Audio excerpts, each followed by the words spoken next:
I just got off work and I saw a video of an older gentleman talking about quiet quitting and how like our generation is just lazy and we don't want to work for anything, and how we're never going to be able to go get the brand new house or the new car because we're not putting in the extra work. Most of the videos and most of the takes that I've seen are very polarizing. It's one, just the older generation saying that the youth is lazy and whatever, and the younger generation saying that like you don't see the hard work that we're putting in. I think there's validity in both. And I think what older generations are having a really hard time conceptualizing is that we're fucked. I work a minimum wage tip job position, and if I were to ask any of my coworkers that are around my age when they're gonna buy their first home, they're going to laugh at me. They're gonna laugh because they don't know if they're gonna be able to pay rent next month. One of the main talking points that my generation uses is, well, it was a lot cheaper to buy a house back in the day and you could work a minimum wage job and put in the extra hours and actually buy a home. I think that's the biggest point that's going over a lot of people's heads that are complaining about quiet quitting and that this generation doesn't want to work. The reality is many of us that are in my age or a little older or a little younger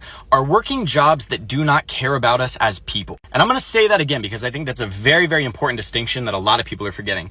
I am not going to fucking kill myself over a job that doesn't care about me as a human being. I am not going to put in a 60-hour work week and pull myself up by my bootstraps for a job that does not care about me as a person. Oh, you're being sensitive. Oh, you just want your feelings. No, I'm saying the bare minimum is that if I'm sick or if I have a family emergency, that job's not going to be like, oh, it's your responsibility to find someone to replace you. So many people my age are coming to the realization that we're just fucked. The idea and the notion that we're just able to buy a home in this climate just by putting in some extra hours is outrageous and honestly just so ignorant. 50 years ago, yeah, you could work at fucking McDonald's and put a down payment on a house in your mid-20s. In today's date, that is not possible. Now, let me rephrase that. It is possible. If I work an 80-hour work week, don't go out ever, don't do anything I enjoy, don't take a day off for mental health, for physical health, for whatever, eat ramen noodles for breakfast, lunch, and dinner for a couple years, and then maybe I could get approved for a loan, pay off this loan on top of the crippling student loans many of us are in, and then after a couple years of literally killing myself,